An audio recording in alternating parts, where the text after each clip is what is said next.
Hi guys, and welcome back to Marketing the Madness, where you're dialing in to some of our special episodes where we were recording live on stage at Marketing the Madness Live at the Drum back in October. And I have got another corker of an episode for you. So without further ado, let's go and meet our next guest.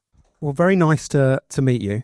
I'm going to start by disappointing you in that we're not going to talk about 17 brands because that would be a bit of a rush. But I am going to talk about one of 17 brands. I will be focusing on Dyson. So the reason Katie mentioned 17 brands is I've just written a new book called Hacking the Human Mind.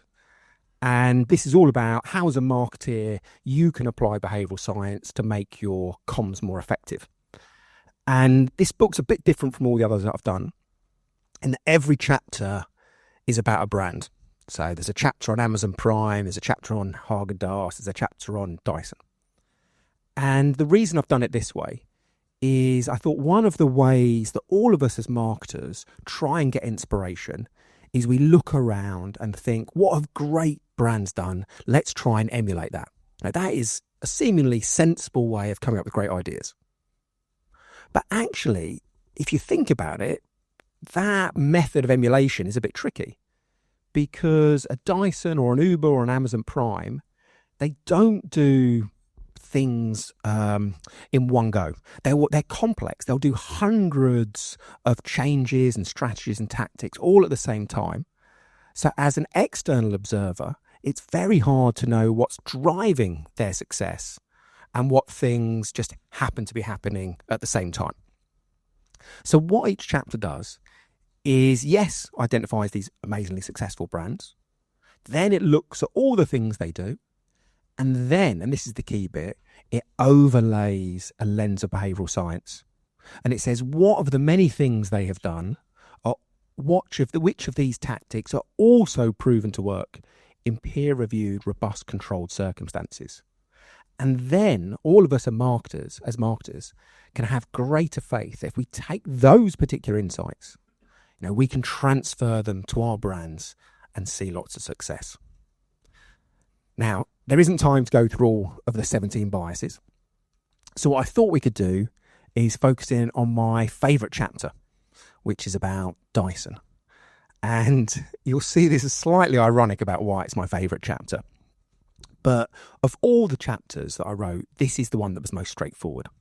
So normally I'd spend ages and ages and ages researching about the brand, spending a long time trying to uncover what the behavioural science principles they'd used. But with Dyson, it was probably the easiest bit of research I've ever done in my life. I bought Dyson's autobiography. That's where I thought it was a nice place to start. Invention of Life. And I opened that book. And on the very first page, and on the very first sentence, there was this. What he says, in 1983, after 4 years of building and testing 5,127 handmade prototypes of my cyclonic vacuum, I had finally cracked it.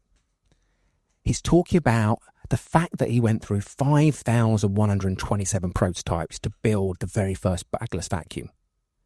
And to me, that is a masterclass in applying behavioural science. That number encapsulates two very, very important principles that I think all of us could harness. Now, I'm not bizarrely focusing on this line in his autobiography. Now, this isn't just a one-off. If you look at the PR releases of Dyson, they will constantly reference this number. If you look at the early ads, again and again, they talk about 5,127 prototypes. If you go to the website, it's there again and again and again. Dyson keep on referring to the amount of effort they went to create the bagless vacuum. Now, why do they do that? Well, behavioural scientists have identified an amazing bias called the illusion of effort. And it's essentially the idea that exactly the same product will be rated as higher quality if people are aware of the effort that's gone into it. That's not speculation.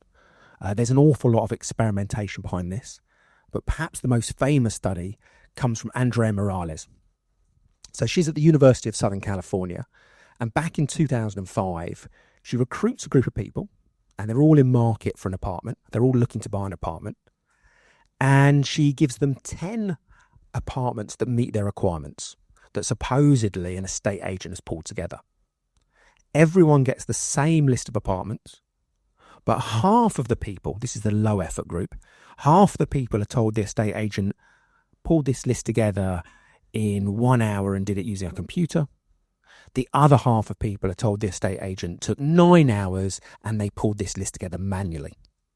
But apart from that, everything else is the same. Morales then asks everyone to rate the quality of the estate agent service. And you see a very clear pattern. So all these numbers are going to be from 0 to 100, 0 being bloody awful, 100 being bloody amazing. And in the low effort group, the rating for the estate agent is 50 out of 100. In the high effort group, it's 68 out of 100. Now, remember, everyone is seeing exactly the same list of houses. The quality of service that they're actually getting is exactly the same in both settings. But there is a 36% variance in quality ratings if people think lots of effort has been put into the product. Now, many of you might be thinking, estate agents are a very unique category. It's a world away from the business you work in. And I must admit, when I first saw this study, I thought the same. But the great thing with these studies is you don't just have to accept them at face value. All the methodologies in the public domain, so it's very easy just to rerun them, but with a few variants to make them more applicable. So I reran Morales' study, but this time for a fake vodka brand.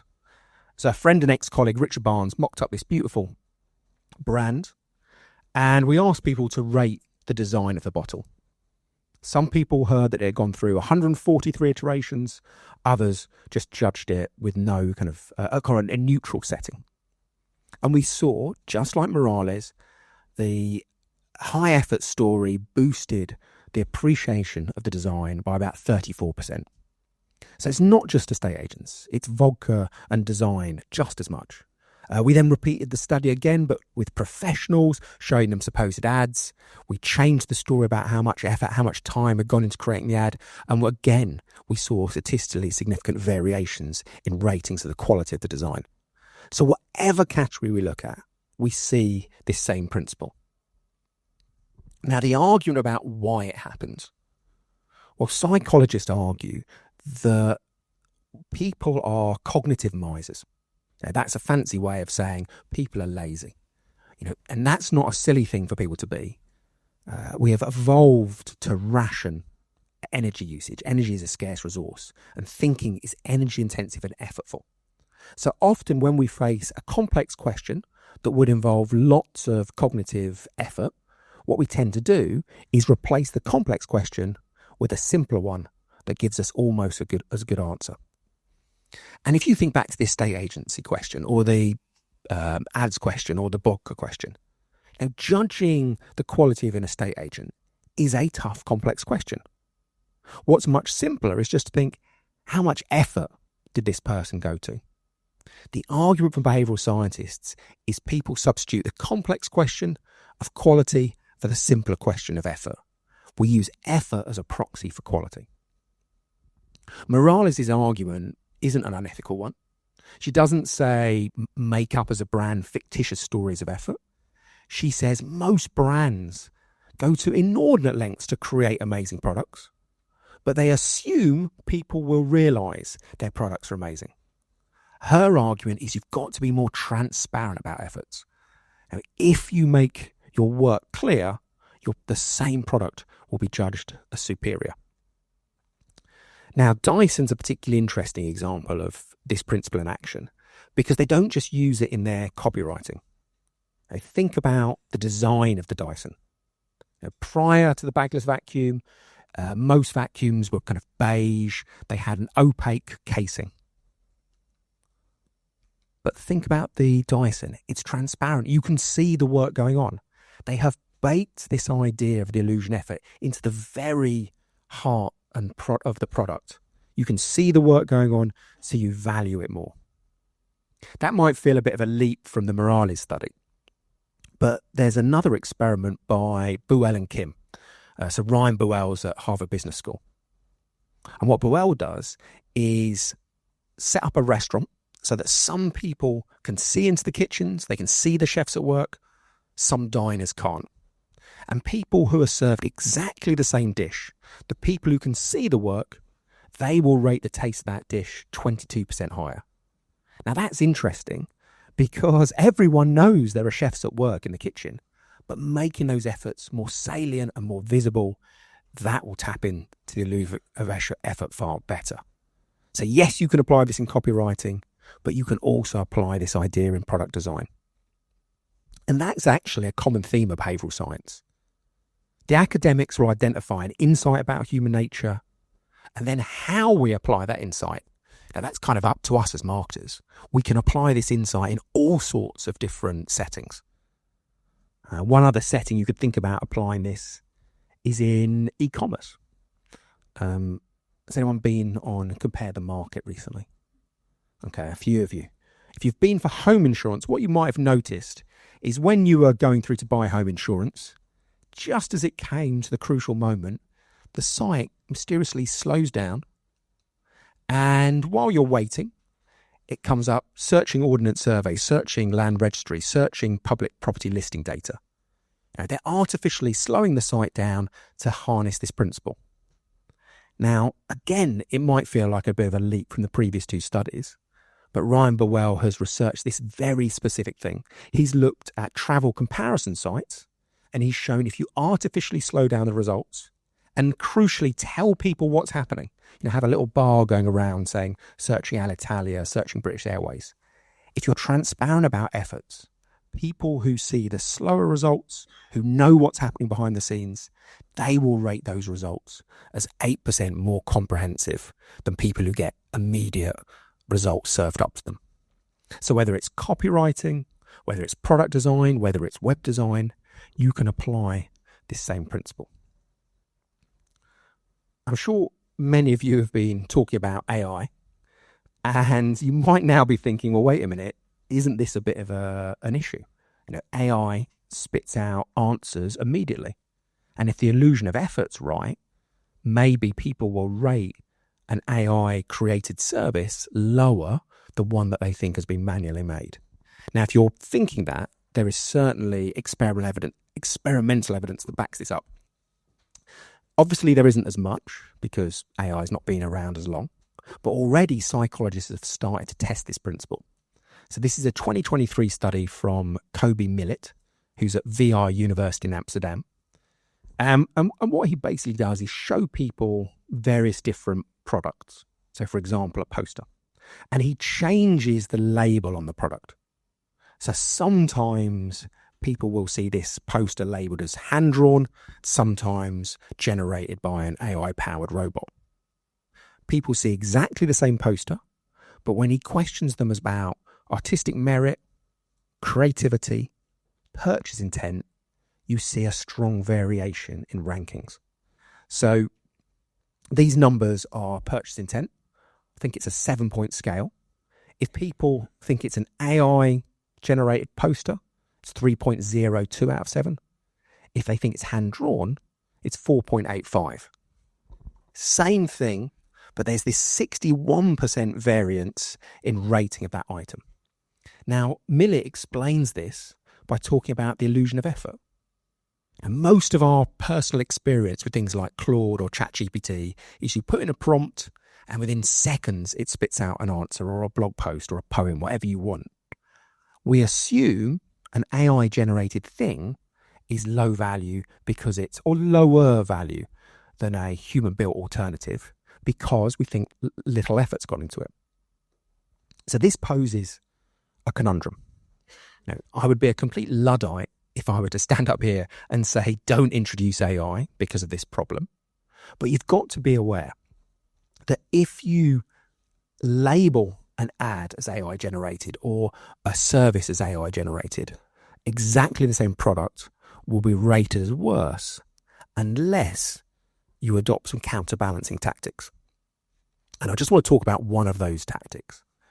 Now, the example massively predates AI, but I think you'll see the analogy holds and that we can take lessons from quite a long time ago on how to get around this problem. So I want to talk to you about the design of a 1998 logo when Citibank and Travelers, so these were two huge financial institutions, when they merged together. And because it was such a big financial institution, they had huge budgets. So they decided to hire the world's best, arguably, world's best designer, Paula Scher. They decided to pay her £1.5 million, $1.5 million to design them a new logo. Now, at the initial briefing meeting, they're telling Paula Scher about all their aims and aspirations. And as she sits there, she's drinking a cup of coffee. And under the coffee mug, there is a napkin. And while she's being briefed, Paula Scher sketches this. And if any of you are familiar with Citigroup's current logo, what you'll notice is that is almost exactly identical to what they ended up with. So there's a little bit of an awkward meeting 3 months later. Paula Scher goes to Citigroup. She presents her $1.5 million bill, and the client supposedly, and maybe there's a little bit of urban myth about this, but the point holds. The client supposedly says, how can you in all good faith ask for $1.5 million when we saw you sketch out this logo in 30 seconds? And her legendary answer is, yes, it took me 30 seconds, but it took me 34 years to know how to draw it in 34 seconds. Now that, I think, we can apply in the world of AI. If you are speeding up your processes, let's say you're an agency and you are now delivering a competitive review in 1 day rather than 3 weeks. The argument from the illusion of effort is that same product, even if it's objectively the same, will be rated worse unless you do something about this problem. And the argument would be, draw on Paula Scher. What you need to do is focus people's attention on the amount of time it took you to set up the processes and protocols, not the speed of delivery. You've got to talk about experience and expertise, not speed of delivery. So that's the first of our principles from that first page of Dyson's autobiography. Now, this broad idea of the illusion of effort. But why I loved this first sentence so much was that it wasn't just the illusion of effort that 5,127 number applies. There's also something else quite powerful about it. Because what Dyson doesn't do is say, I went through more than 5,100 prototypes. Now, he doesn't give a rough number. He is very, very precise. And there are a series of experiments that suggest people assume precise numbers are more accurate and more believable than rounded ones. I did a bit of experimentation to this year, and it was all run on a professional audience of business people. And what we did, very, very simple. We showed half the people a little bit of information about a brand and then a claim that this brand, Cryptex, offered 40% faster threat resolution. And then we asked people how credible that claim was. Now, the other half of the people in the experiment were given one of two messages. So they got the same little blurb about the business, but they were either told the faster threat resolution was 39.6% or 40.4%. The crucial point is they average out to being the same. We then asked everyone to feedback on how credible they thought these claims were, and we saw a very clear pattern. So people who'd received the round number, 38% of them thought the claim was credible.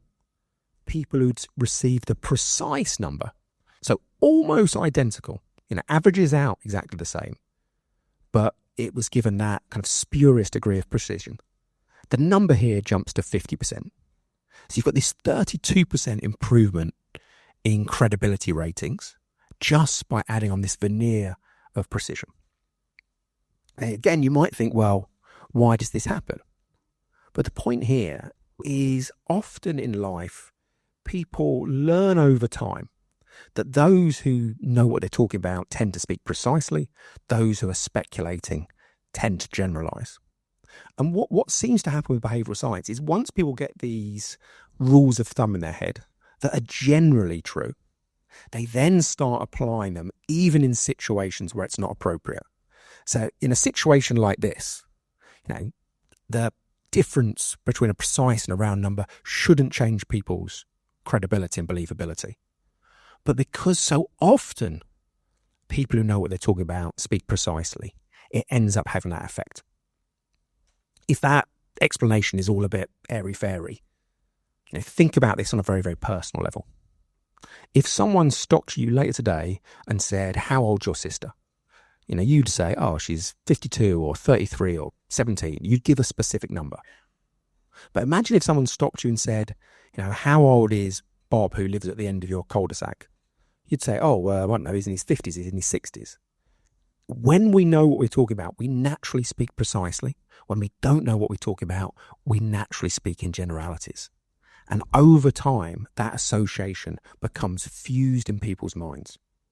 So the point here is that the believability of that number from Dyson wasn't just about the inherent argument that he made.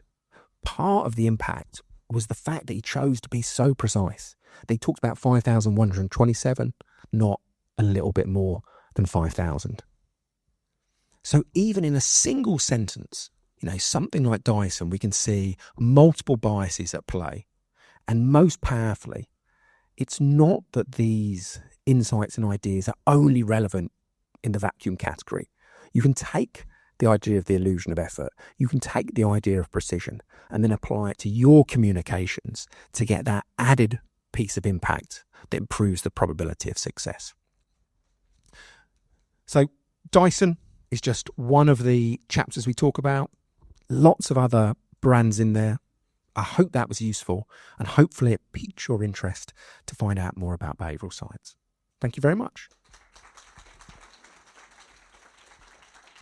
Thank you, Richard. Now, oh gosh, I'm just about to throw a plant off the stage. Before I let you leave, I am gonna answer questions because I think we've kind of got back on track. I find this incredibly interesting. If I had done something else rather than the career I'd had, I would have loved to have been a psychologist or a behavioural scientist. And I think, well, my daughter sat over here studying sociology is very interested in all this kind of stuff. Obviously, you've studied 17 brands. You've also written a lot of other books. In terms of the most impactful things that brands can do, outside of the ones that you've already spoken about, are there any tips that you have for the audience? Yeah. So I wouldn't want to disagree with the last two behavioural scientists who won the Nobel Prize for Economics. So in the last 25 years, there have been two behavioural scientists who've won that prize, Daniel Kahneman in 2002 and Richard Thaler, I think, in 2017. And both of them have been asked the question, out of all of your research, what is the single biggest learning? And interestingly, they both say the same thing. So they both say, make it easy. Now, that first might sound like a statement of the bleeding obvious. Everyone here knows if you make purchasing easier, you get more sales. If you make a behaviour easier, you get more of that behaviour. But Kahneman and Thaler's argument isn't just a statement of the obvious. What they argue is people underestimate the impact of removing friction, and they overestimate the impact of motivating people to want to buy a product. And I certainly think we're guilty of that in marketing. So the argument from Thaler and Kahneman is what you should be thinking about is firstly readjusting your budgets, more into friction removal, less into motivation. Secondly, whenever you have a brainstorm, rather than think, how can I motivate people to want my product? Think, what is stopping them buying it? And that isn't just semantics, it leads to very, very different answers. And then I think the third thing is just to go through the customer journey and identify just seemingly trivial bits of friction and put more efforts into resolving them. And if people are still doubting the impact of this, I mean, think about what most people are going to do this evening at home. Most people are probably going to watch Netflix. Now, this is a company that spends $25 billion every year on content. But one of the things they've done to best maximize viewership is to make it easier. It used to be you watch an episode of a series, it finishes, you had to go and find the remote control to watch the next one. Now, of course, what they do is flip that on its head, and one of those episodes ends, and now it autoplays. You have to go and find the remote control not to watch the next episode. Now, that is an absolutely trivial bit of effort. It's 2 seconds of effort. But even in the context of £25 billion, it has a huge effect on viewership. So it's not the most exciting of answers, but it's genuinely, I would say, it is a massive, underappreciated opportunity. I think we need to re-look at how we think people behave and put more effort into friction reduction.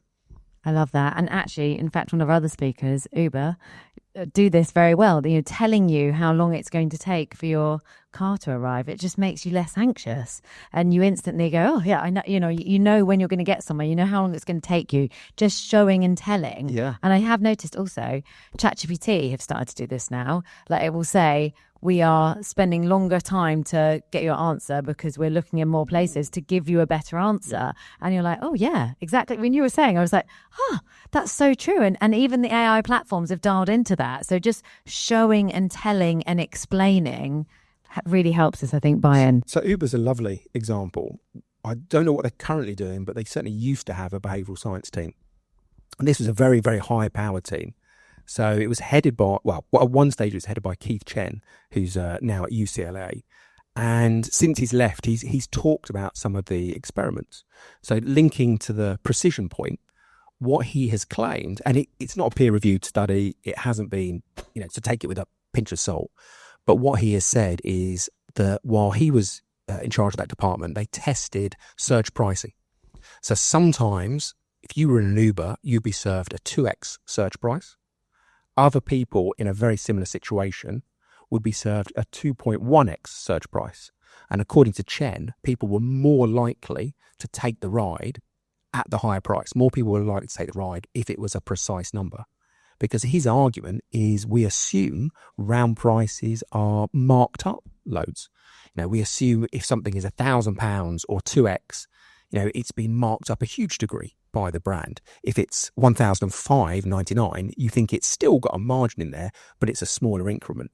So yeah, I think if you take any brand and you could look at what they've done and pick one or two things that you could then apply elsewhere, and because you've overlaid their behaviour with this lens of you're identifying the active ingredient that is actually going to improve things in other situations. I love that. Honestly, I'm obsessed. Right, before we close, do we have... Yeah, I knew we might have some questions now. Here we go. Dom running the mic. Hi there. Given what you think about precision, having shown us the first page of Dyson's book, and given how many days in the year you can work, how do you explain 5127 iterations over a 4-year period? Because that means he's got to be doing at least 3 of them a day. Surely your precision must call that into question. Well, I have no idea how big his prototypes are. I think the point is, it's not whether Dyson is kind of being accurate or not. I think it's the perception of accuracy. And the argument from all the studies would be, if he had said 5,000, people would have thought he'd plucked that out of the air and it would have been assumed to be inaccurate and have low believability. The same number, when it's precise, will have that greater believability. Now, I did the study with professionals, but that's not a one-off study. And I would definitely stress, if you see a one-off study, you should question it. But there's a study, I think from 2006, around that era, by Schindler at Rutgers University. And he shows that if you show people an ad for a deodorant and say it reduces perspiration by 50%, and then you get another group and say the deodorant reduces perspiration by 47 or 53%, the people who've seen that precise claim will rate it about 10% more accurate, 5% more credible. So it's this idea that the same statement or claim has a absolute degree of truth. Hang on, are we dead? No? But the most important thing, it's whether that essentially the same point is likely to be believed less or more by the audience. So if you're going out and telling people you've got and 100,000 customers, or you've got 5,000 five-star reviews. Rather than say that, say you've got 112,000 customers, or you've got 5,127 reviews. This isn't an argument to make anything up. It's actually to be more honest, to give people the actual number, because it will boost that sense of believability. Yeah, I think that's quite interesting. That the number doesn't have to be higher; it just has to be more believable, which I think is very interesting. One more question, and then I will let Richard go, and we'll close and go and have drinks, and a book signing from Richard as well. Yeah. How are you advising or consulting brands around neuroscience in a recessionary period? Right.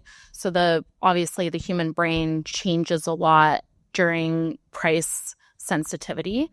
Is there any principles that you'd recommend marketers kind of heavy up on or weigh into during this recessionary period? So I would always distinguish behavioural science and neuroscience. Okay. So, I mean, they're definitely related. Yeah. My speciality is behavioural science. Neuroscience is when you start putting people in fMRI scanners and it becomes far too technical and complicated. With behavioural science, though, there's so much you can do around pricing. Okay? There's a massive sub-area of research which looks at how you make the same price appear more appealing. So there are examples of things like the pennies a day effect. This is from John Gorville at Harvard. Don't ask people to donate £365 a year. Ask them to donate £365 a year. That's the same as £1 a day. You break something into smaller time units and the price seems better value. There's research that I've done on promotions. So I did a study where we showed people a 12-pack of Sierra Nevada Pale Ale. And I'm not breaking any confidences. We just took their imagery. It wasn't a study done for them. When we said it's $18.99 for a 12-pack and 13.7% of people thought it was good value. We then got another group of people, same beer, same volume, same price, but we said maximum number of cases you can buy is 6. And as soon as you do that, that second group, it was 21.8% of people thought it was good value. So you get this 59% improvement. Now, it's exactly the same price, exactly the same product, but by changing a little bit of the story that goes around the promotion, you can make it far more impactful. And think about this from the customer's perspective. If they go into store and they see a beer price, how the hell do they know whether it's good or bad value? There's thousands of prices in a supermarket. No one knows what they should all be. So what people do is they look at the body language of the promotion as much as the actual economics. And if you go into a store and the retailer's not allowing you to take as much as you want, the natural reaction is either this is such a good deal, they're worried about selling out, and that sense of this being in high demand is motivating. So a scarcity principle. Yes, scarcity/social proof. Yeah, absolutely. Or people think the retailer doesn't want me to buy loads because it's a loss leader. It's a genuinely decent deal. But either way, it turns a mediocre price into something that's genuinely compelling. And you can look around the world and see examples of people applying this. So one of the chapters is on KFC. And what they did in 2019 was test this very principle. So across their stores in Australia, they tested 24 different behavioural science principles to encourage people to take part in a promotion for $2 chips. So large chips for $2. And the single most effective message was when they took a term and condition that had always been there and put it front and centre of the ad. So they started saying $2 chips, maximum 4 packs per person. And the marketing director is on record as saying not only was it the most successful of the promotional messages, but she said what it did was change people's question from should I buy some chips to how many chips should I buy? So those are just 2 studies. There are literally hundreds of them. And in a recessionary period where people are becoming increasingly price sensitive, my recommendation would be before you think about reducing price, before you think about reducing the actual economic cost, what you should do is just make the price feel smaller. You maintain your margins and people are more likely to purchase you. All those studies become super important when people's budgets are stretched. Yeah, that's really good advice. Thank you. Thank you, Richard. So that was our last episode from the Marketing the Madness Live series. If you want to be part of the next one, you want to join us on stage, you want to sponsor, partner, get involved, come and enjoy the day, make sure that you go and connect with me on LinkedIn and also follow our page, Marketing the Madness, as well as subscribe on wherever you're listening to make sure that I can get in touch with you and get you that VIP invite.